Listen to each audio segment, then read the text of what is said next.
amri wal 'uqdatam min lisani yafqahu qawli. Alhamdulillahirabbil alamin.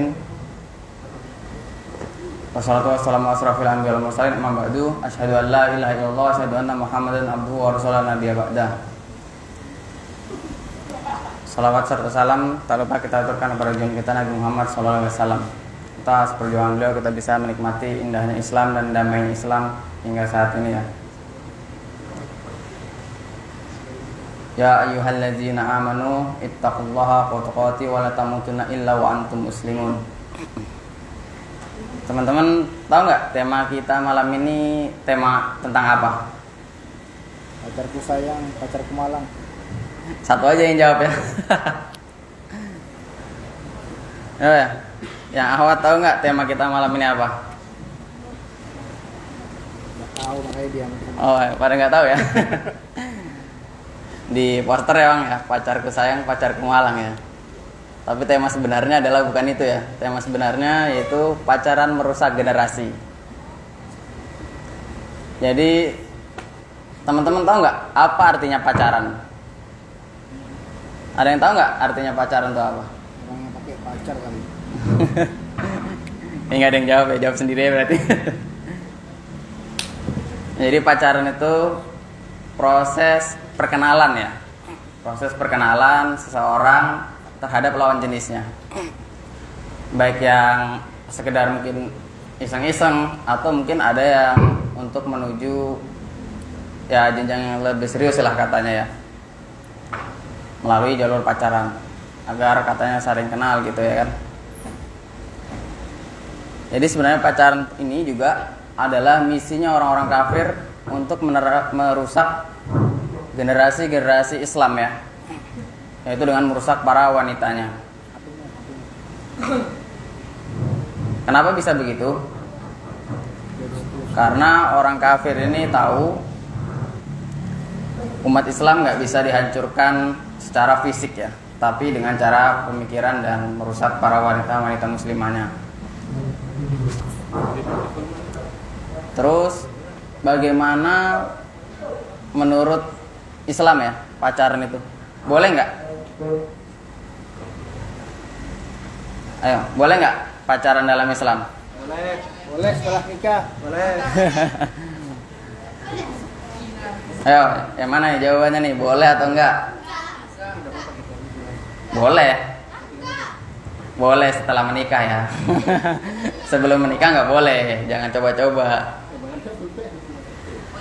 Ada dalam surah Al-Isra Allah berfirman, "A'udzubillahi minasyaitonirrajim. Wala taqrabuz zina innahu kana fahisyatan wa asabila." Yang artinya, dan janganlah kamu mendekati zina. Zina itu sungguh suatu perbuatan keji dan suatu jalan yang buruk. Nah, tapi kan di dalam surah Al-Isra ayat 32 ini nggak ada yang mengatakan pacaran. Kenapa bisa kita gunakan ini sebagai dalil haramnya pacaran? Ada yang tahu nggak teman-teman? Ayo, yang lain ada yang tahu? Nggak ada yang tahu ya? Nggak ada yang tahu bang. Atau pura-pura nggak tahu ya? Jadi kenapa kita gunakan dalil ayat ini? Yaitu kan di sini dijelaskan jangan apa artinya dan janganlah kamu mendekati zina. Nah, fenomena fakta saat ini remaja-remaja itu banyak yang terjerumus dalam perzinaan, nauzubillah min zalik. Semoga kita semua terhindar dari hari itu. Banyakan adalah dari pacaran ya.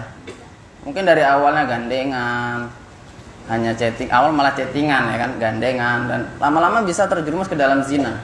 Maka kita gunakan dalil ini karena memang di dalam Al-Quran tidak ada yang spesifik mengatakan pacaran atau dalam hadis Nabi ya, wallahu a'lam bishawab ya.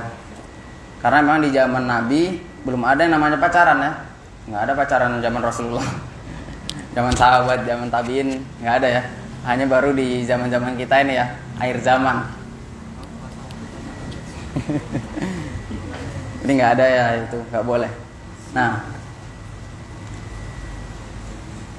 terus ada juga yang mengatakan aku kan pacarannya Islami, syar'i.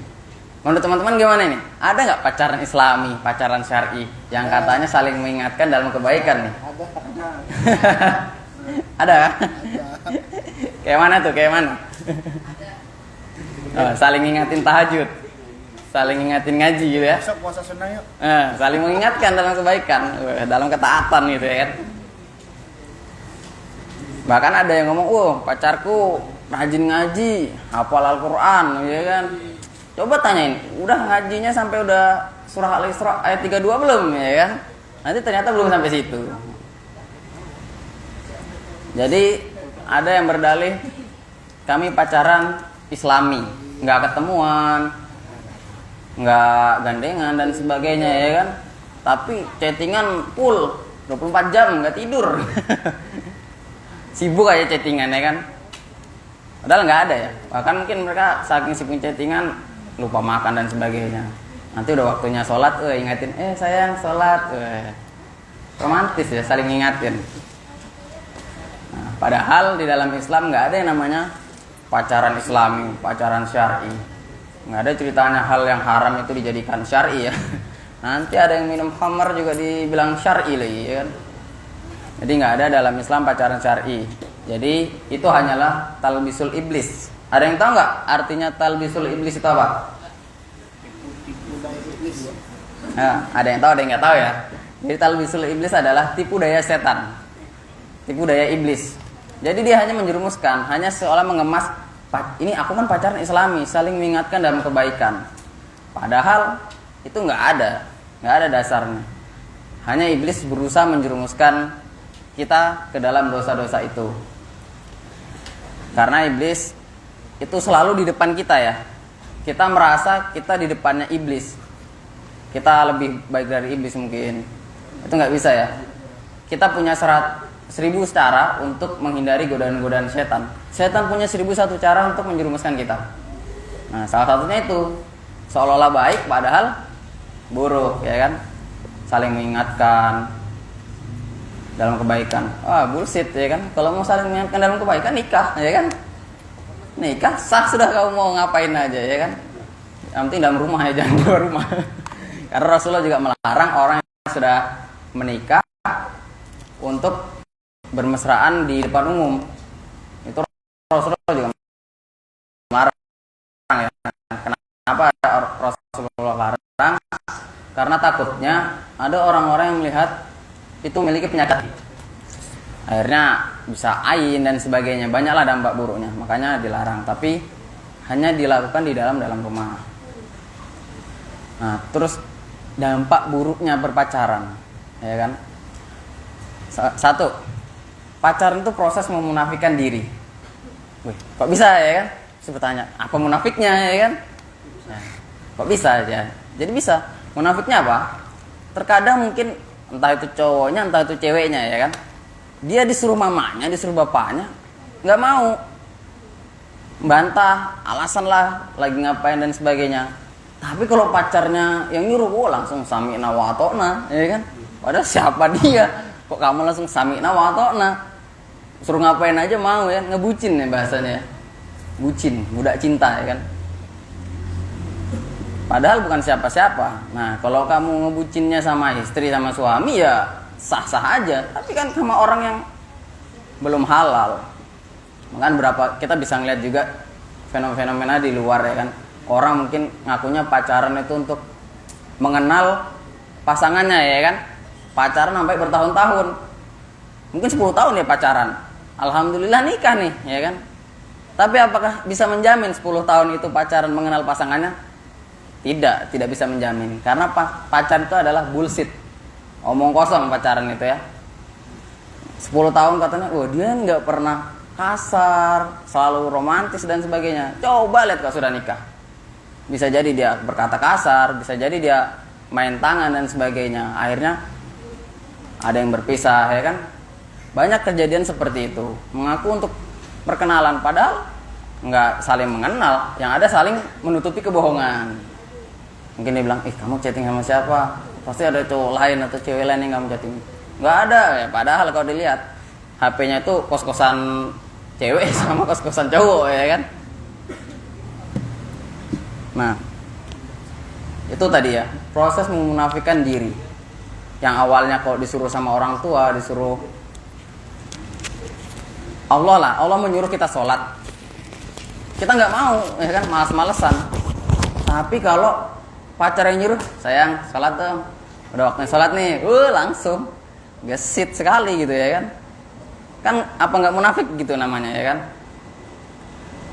Terus yang kedua, buang-buang waktu. Nah, kenapa buang-buang waktu? Jadi kadang para remaja di luar sana, mereka berpacaran tuh akhirnya hanya sibuk untuk, mungkin setelah pulang sekolah sibuk chattingan aja sehari-hari. Atau mungkin yang sudah kerja, ada akhirnya lagi kerja curi-curi waktu nih ya kan, buat chat ceweknya juga ngechat terus gitu. Padahal itu buang-buang waktu. Daripada kamu pakai untuk chatting aja, mending kamu pakai beribadah ya kan, kamu pakai baca Quran dan sebagainya.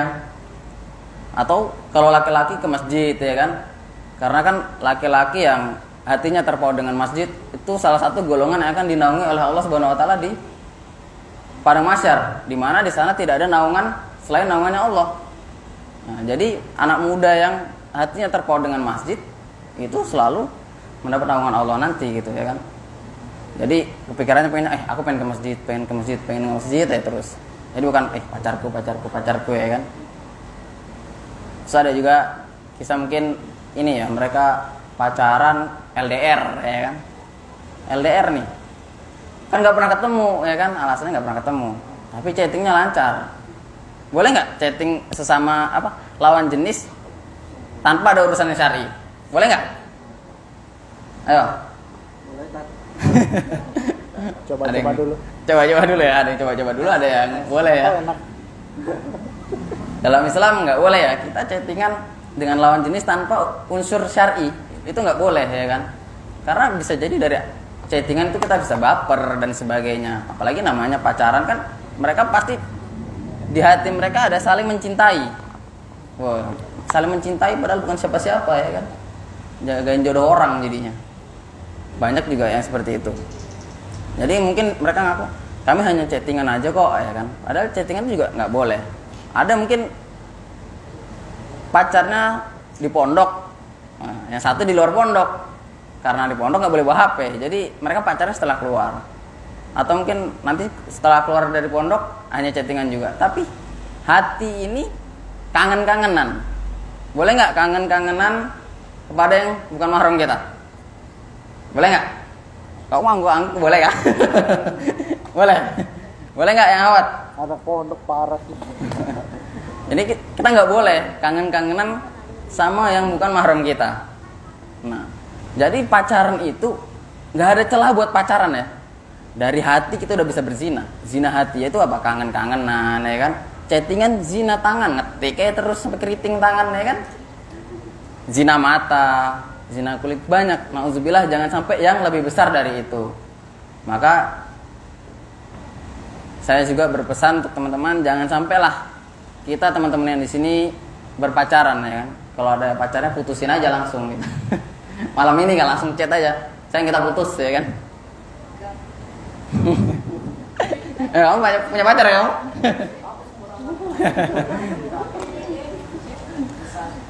Terus pacaran ini proses menghinakan diri sendiri.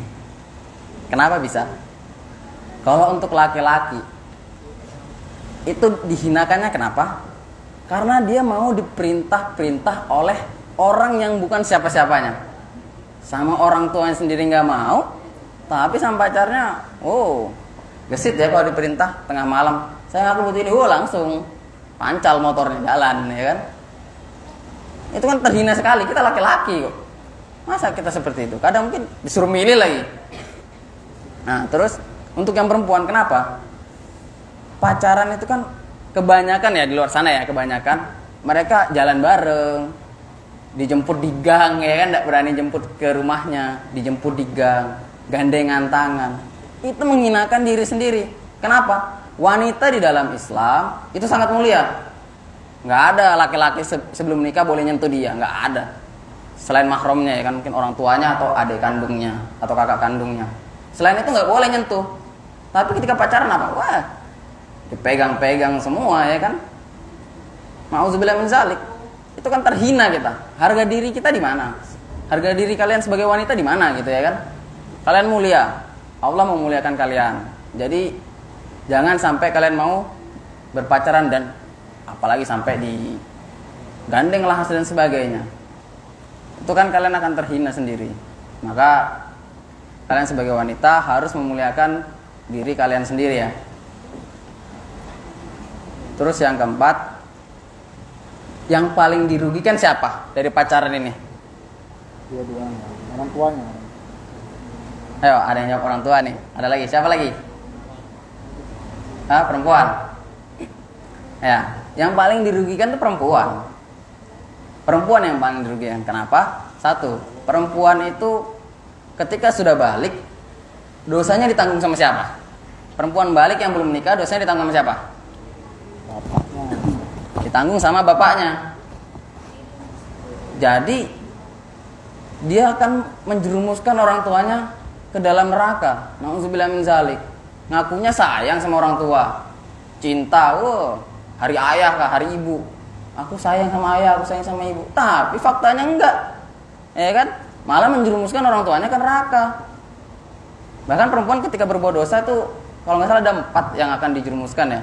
Pertama orang tuanya, saudara laki-lakinya, sepupu laki-lakinya, yang satunya lupa. Yang satunya lupa siapa. Yang jelas masih ada hubungan kekerabatan. Itu akan dijerumuskan ke dalam neraka.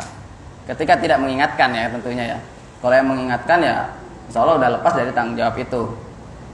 Nah terus selain itu, kenapa? Ya itu tadi ya. Pacaran adalah Yang keempat tadi lupa. Menggunakan. Yang lain dirugikan, yang paling dirugikan ya lupa. Yang paling dirugikan wanita. Kenapa? Ya tadi yang seperti di surah Al-Isra, kita menjauhi zina ya kan. Nah, dari fakta yang terjadi saat ini, pacaran itu akhirnya na'udzubillah banyak sekali yang terjadi perzinahan. Kita bisa lihat berita-berita yang kita lihat ya kan. Akhirnya si perempuan hamil, laki-lakinya pergi. Rugi nggak wanitanya? Udah dihamilin, ditinggal pergi. Na'udzubillah min zalik. Selain dirinya malu, orang tuanya pasti malu banget. Bahkan ada yang orang tuanya nggak ngakuin lagi tuh sebagai anaknya ya kan. Ada yang bunuh diri. Nah, rugi nggak kalau hal seperti itu terjadi sama wanita? Rugi banget. Harga diri hilang, terus malu lagi. Tuh bayangin akibat-akibat dari pacaran ini. Jadi pacaran ini nggak ada baiknya. Bener nggak ada baiknya pacaran ini. Ya itu tadi ya, itu misinya orang kafir. Agar wanita muslimah jauh dari agamanya. Jadi generasi akan mudah dihancurkan. Karena wanita adalah madrasatul ula, guru pertama bagi seorang anak. Bayangin dong kalau wanitanya nggak tahu agama ya kan, anaknya mau diapain? Ya akan begundal. Jadi preman kan. Jadi itu ya. Nah, terus karena tadi pacaran sudah dilarang. Apa solusinya dalam Islam? Pacaran syar'i. sudah dibahas tadi pacaran syar'i. Enggak ada ya namanya pacaran syar'i ya kan. Ta'aruf. Nah, solusinya dalam Islam adalah ta'aruf bagi yang sudah ingin menikah. Ta'aruf ini cara dalam Islam dan insya Allah ini lebih mulia daripada sekedar pacaran yang gitu-gitu aja ya. Ta'aruf ini lebih spesial. Kita nggak ada namanya baper-baperan.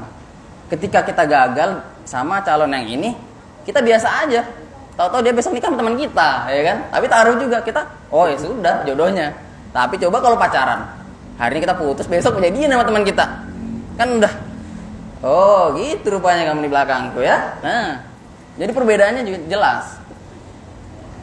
Dan ini cara yang memang diajarkan Islam, cara terbaik ya. Dan insya Allah dalam perkenalan itu tidak ada kebohongan. Di dalam ta'aruf itu kita dianjurkan saling jujur antara si perempuan dan si laki-lakinya. Jujur apa kehidupannya sehari-hari seperti apa, itu jujur, nggak ada yang ditutup-tutupi. Nah itu solusinya. Nah bagi yang belum mau menikah itu ada juga solusinya.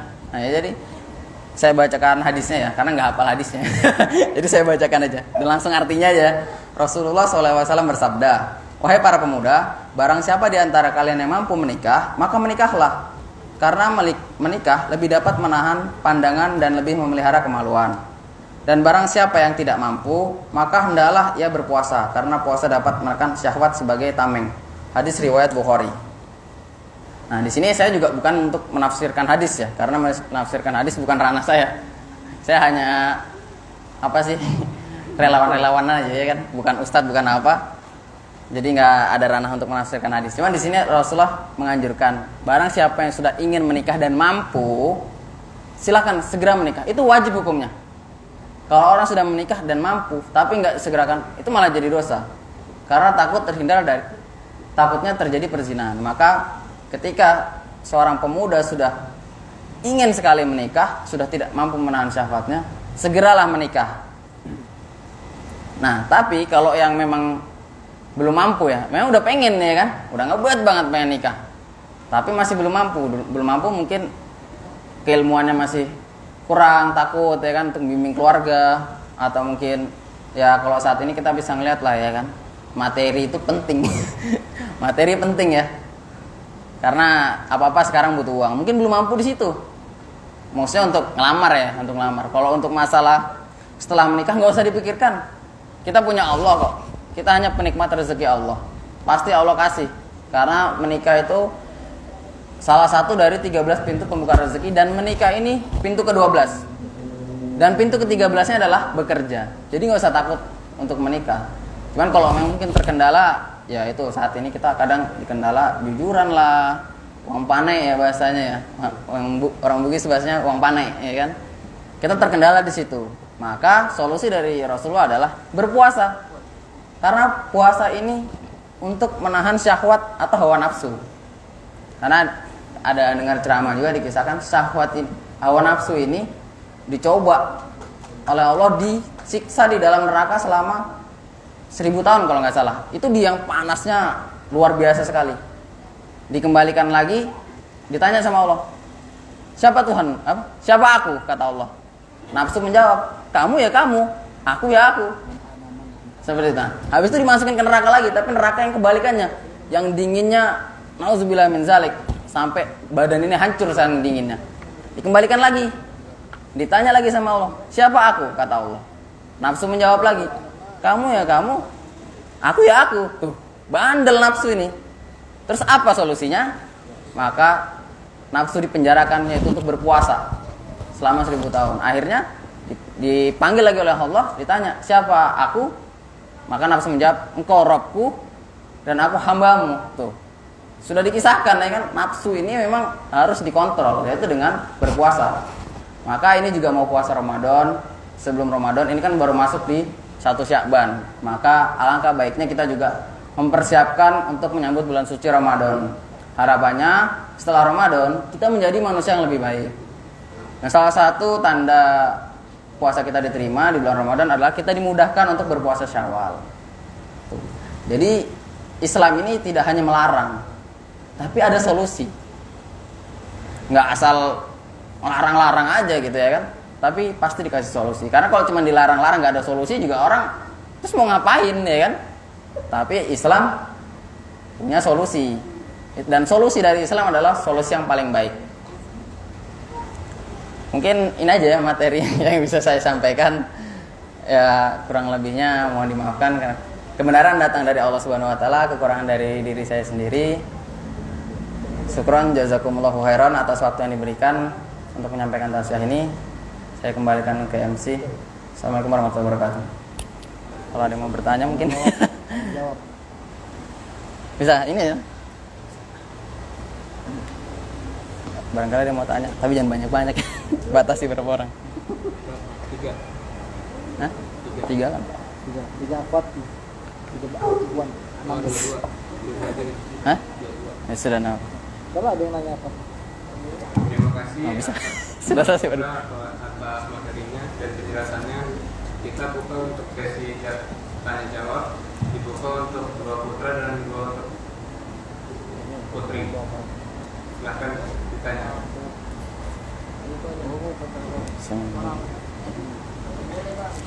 Ya. Ada yang mau tanya? Silakan. Saya mau nanya. Siap-siap. Masya Allah. Soal Ustadz tadi lagi yang kita nanya. dijelaskan sama Ustadz Putra tadi yang menjelaskan tentang masalah nafsu. Ketika nafsu bertanya kepada Rabbnya, man ana wa anta. Oh, ini di bahasa Arab kan jadinya. Dikoreksi ya ini. Enggak. Yang ingin saya tanyakan adalah kan memang solusi daripada seseorang yang ingin menikah ketika dia tidak sanggup secara materi adalah berpuasa. Tapi bagaimanakah secara apa ya? Kan kalau ngomong kita kalau nggak bisa nikah kita puasa aja, tapi nggak semudah itu gitu loh. Maksudnya adakah cara lain untuk menahan nafsu selain puasa? Bismillah ya. Saya coba jawab ya. Kalau salah mohon diingatkan ya. Harus benar. Jadi karena pendapat saya belum tentu benar ya kan. Mungkin kalau ada dapat pendapat yang lain silahkan. Jadi mungkin selain berpuasa, tentu kita cari teman-teman yang soleh, teman-teman yang mengingatkan kita dalam kebaikan, melarang kita berpacaran ya kan. Apalagi sekarang udah lama sih ya gerakan Indonesia tanpa pacaran. Nah ikut aja gabung-gabung komunitas seperti itu ya kan. Jadi nggak ada celah buat kita berpacaran. Teman kita pasti ngingatin, wih kamu pacaran nih, nggak boleh diingatkan ya kan.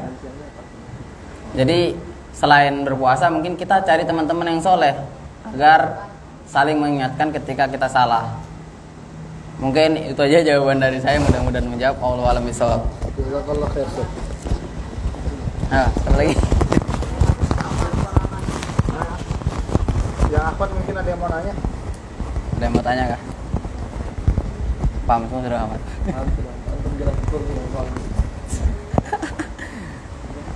Sudah, kawan ada. Tutup. Tidak ada lagi yang ingin bertanya. Saya tutup saja. Jika ada kesalahan kata saat materi dan terluka tadi mohon dimaafkan. Ayo apa? Kita akhiri dengan doa kepada majelis. Subhanallah wa bihamdika asyhadu an la ilaha illa anta astaghfiruka wa atubu ilaik. Assalamualaikum warahmatullahi wabarakatuh. Waalaikumsalam warahmatullahi wabarakatuh.